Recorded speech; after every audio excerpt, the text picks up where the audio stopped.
Good afternoon. Welcome to my YouTube channel. Today is March 27, Wednesday, 2024. Okay, isi-share ko sa inyo na merong Senate hearing sa US Senate, Senado ng US, na ang hearing na to ay tungkol sa Indo-Pacific defense. So, isi-share ko sa inyo para madinig ninyo na ang pagkiklaim ng West Philippine Sea ay hindi lang tayo ang may yung hindi lang sa atin yan para sa tayo lang naniniwala. So binanggit yan ni Admiral Aquilino na sa Senate hearing siya, na binanggit niya doon na so malaking bagay yung pag-award sa atin ng UNCLOS na sa atin yung EEZ diyan sa Ayongin Shoal. So hindi yung tayo lang yan, at saka sa isi-share ko sa inyo, makita din doon na ina-appreciate ng itong US Admiral na maganda yung ginawa ni President Marcos, na dinadala niya sa tuwing magkaroon tayo, o hindi naman tuwing, sa may mga instances na pagka nagdala tayo ng mission, resupply mission doon sa Sierra Madre, may mga newsmen siya, yun, di ba, may mga mga konektado sa newspaper, sa mga press people, na para hindi ang Philippine government ang nagsasabi na ito yung totoong nakikita na binomba tayo ng tubig o ano pa mga harassment, mga dangerous maneuver na parang pinapalabas ng China na ang Pilipinas pa ang bumangga sa kanila. Hindi na ang base sa hindi naniniwala diyan ang mga Amerikano, kahit mga mga Australian, yung mga taga-India, hindi sila naniniwala diyan na tayo ang bumangga. Talagang na gusto ko i-share sa inyo na hindi lang tayo ang naniniwala, ang mga talagang loyal sa Pilipinas, hindi lang tayo ang naniniwala na atin yung West Philippine Sea, pati yung mga foreigner na talagang naniniwala na pinahalagahan yung pag-award sa atin ng UNCLOS, na sa atin yung EEZ natin na yung Ayongin Shoal. Hindi yan sinabi doon na hindi yan, foreign pa yan, American pa, siya nagsasabi na hindi yan sakop ng China. So, isi-share ko sa inyo. Panoorin nyo. Trouble. So there's that piece of the fight. The other part of the fight is that the fact that I sit inside the A2AD bubble, and that we're actually on the Asian continent in South Korea. It's not a third world country. It's a first world country that can have production, that has production capabilities. And I think we're looking at all avenues of what can we do to sustain ourselves, but we've got to keep the air and the sea lines of communications open in the fight. It'll be a different fight for a fight on the Korean Peninsula in the future. Thank you very much. Senator Ward, please. Admiral Aquilino,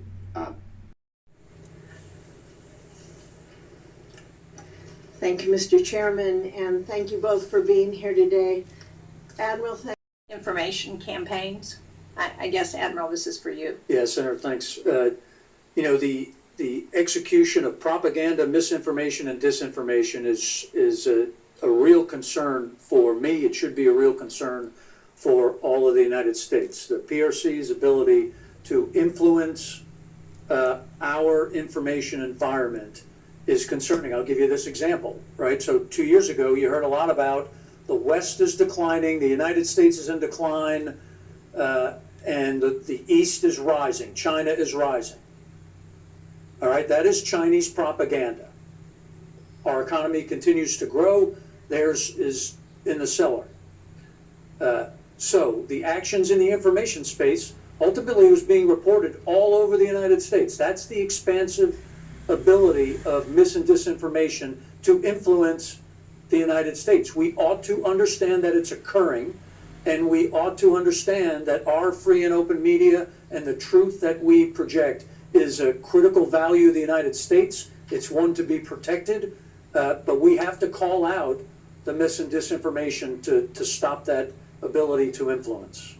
And do you think we need more authorities? We need more leadership on responding to that? We need a better strategy? Why have we not done better as China and Russia have both really expanded their disinformation operations? Well, when you say we, I'm going to talk about what we do in Indo-Pacific. So the strategic approach we've taken is to expose the bad and amplify the good. We must continue to tell the story that's right. The actions that occurred at Second Thomas Shoal with the Philippines is a good example there. The media that our Philippine allies put on the ships to show the PRC actions are important for the world to see. You will not see those videotapes in mainland China. And their story is completely different, which is, this is an agreement that the Philippines have balked on and they're taking their action. So again, it's just a good example of what happens. We have to understand how media is used in the People's Republic of China, oh, by the way, and in Russia, because it's a similar problem, and in the DPRK.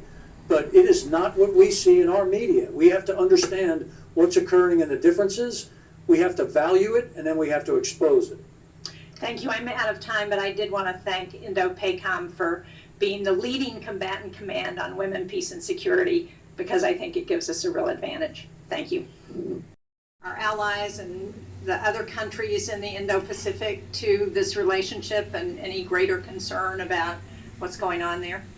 I meet with the member nation ambassadors once a month, do an ambassador roundtable, and we talk about it, and it's very concerning, that relationship.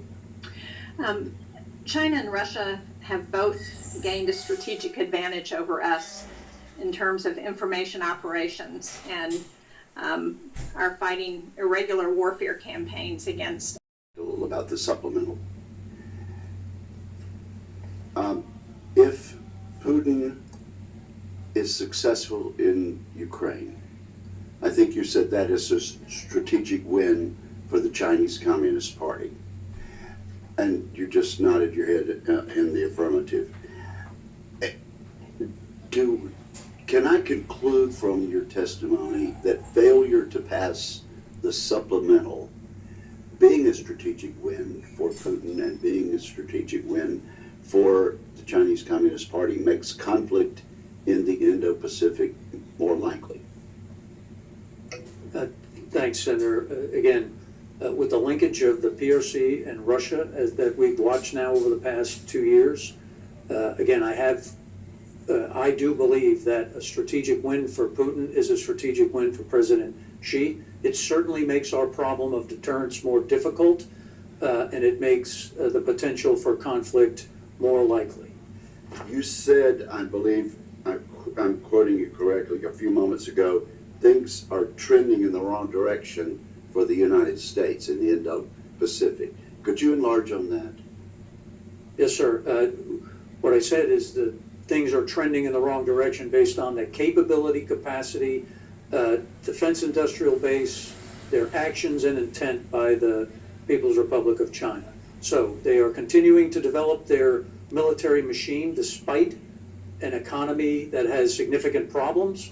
They've increased their defense budget 7.2% this year. That's 3 years in a row they've increased it.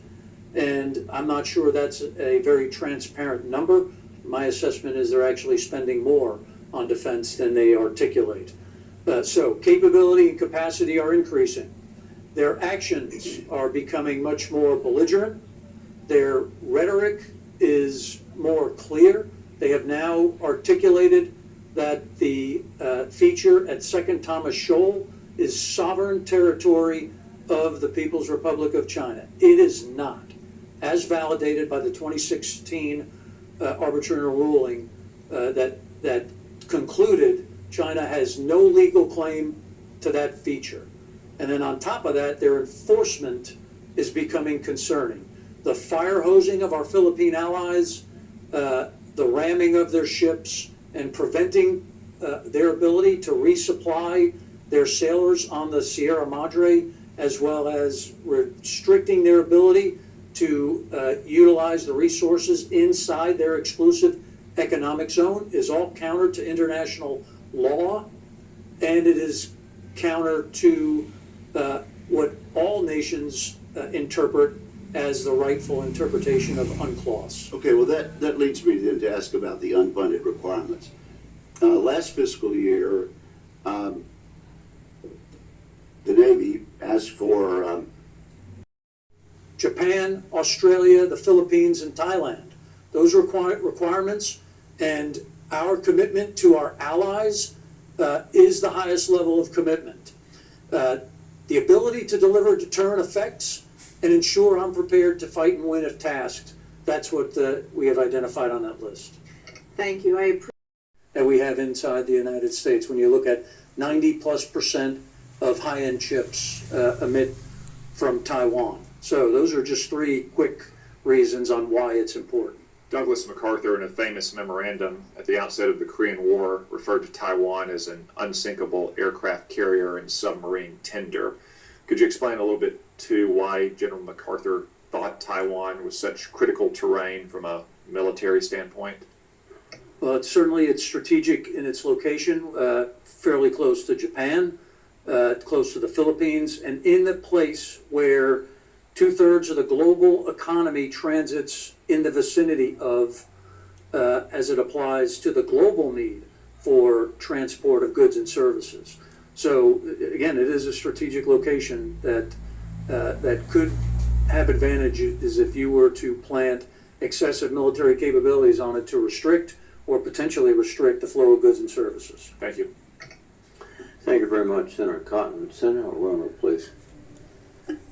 Thank you, Mr. Chairman. Thank you both for being here, and Admiral Aquilino, thank you very much to you and your family for your decades of service. My very best to you in your future endeavors, and also thank you for the courtesies extended to me and my staff during your leadership in Indo-Pacom. You noticed several times about the linkage between the PRC and Russia. And just as that alliance is very important to those two nations, our allies are very important. And in the Indo-Pacom area, we have Japan, South Korea, Philippines, India, the United Nations. Our allies are very important to us, and that is why it is important for us to stand with our allies. You've been asked a number of questions about the need for us to support Ukraine, and that is because our allies are important to us, and that every day that goes by that we're not providing the needed support for Ukraine strengthens Putin's hand, and therefore also Xi Jinping's. Would you agree with that? I do, Senator. Again, a strategic win for President Putin in Ukraine is a strategic win for President Xi in China. And the allies are so important. We are stronger when we're together. There's no doubt. The linkage of our values, our beliefs are critically important. And that is why our not funding Ukraine is very much of interest to Xi Jinping, not to mention Putin, of course. You also mentioned that the PRC's military buildup, which has been going on for quite a while. And I think our asymmetric advantage, if you want to describe it that way, in terms of our assets, our planes, our ships, etc., has been our technological capabilities in our assets. So do you think we're doing a good job in maintaining our technological advantage in terms of we may have fewer ships, we may have fewer planes? Earlier today downstairs we talked a little bit about militarization in the South China Sea. They now have the world's, Chinese have the world's largest Coast Guard. They use it as part of a strategy to assert dominance. You talked about how they're now claiming it as territorial waters. They use coercion and intimidation tactics to bully countries, including the Philippines, and a country we have a mutual defense treaty with. And the Chinese are regularly intimidating Philippine vessels at the second Thomas Shoal and continue dangerous and escalatory actions that threaten peaceful shipping in one of the world's busiest waterways. Late last year, China was upset when the USS Gabrielle Giffords, named after my wife, continued routine operations in the area after conducting joint patrols with the Philippine Navy, unlawful patrols. As you finish your time as the Indo-Pacific commander and prepare to hand the reins to Admiral Paparo, can you talk about what you've learned about China's actions in the South China Sea and what would happen? We discussed this a little bit downstairs, some concerns about if there was actually some engagement, like escalatory between China and the Philippines, and if maybe somebody had gotten hurt. Yes, Senator. So again, we continue to articulate that Article 5 of the Mutual Defense Treaty applies if as our allies, the Philippines, were to be attacked, and then that would change a bit of the scope of what's happening there at Second Thomas Shoal. So I articulate that the bullying behavior is broad and it's across the region, from India to Malaysia to Vietnam, all across the region.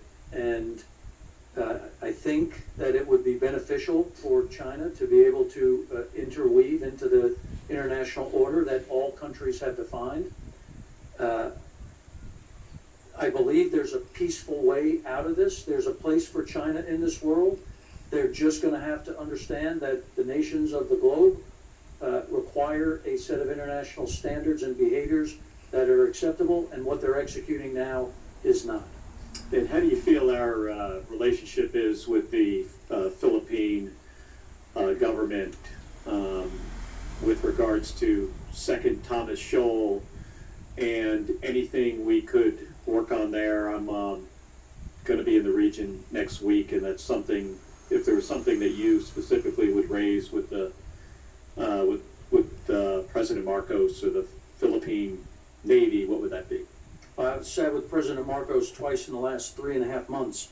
Number one, I thanked him for his leadership, for articulating what is acceptable and what's not.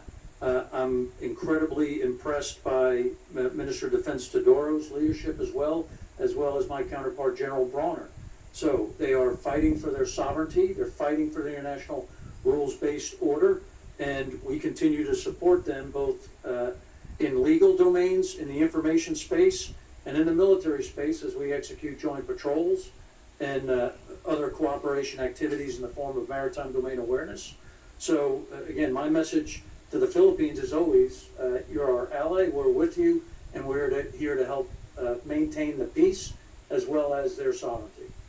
And just for my own, personal information, what's going on around Scarborough Shoals? I used to spend a lot of time down there when I was in Westpac. Is there similar Chinese activity in that area? There's absolutely similar coercive and actions being taken to prevent Philippines from being able to fish there and operate in that vicinity. All right. Thank you, Admiral. Thank you, Mr. Chair. Thank you, Senator Kelly.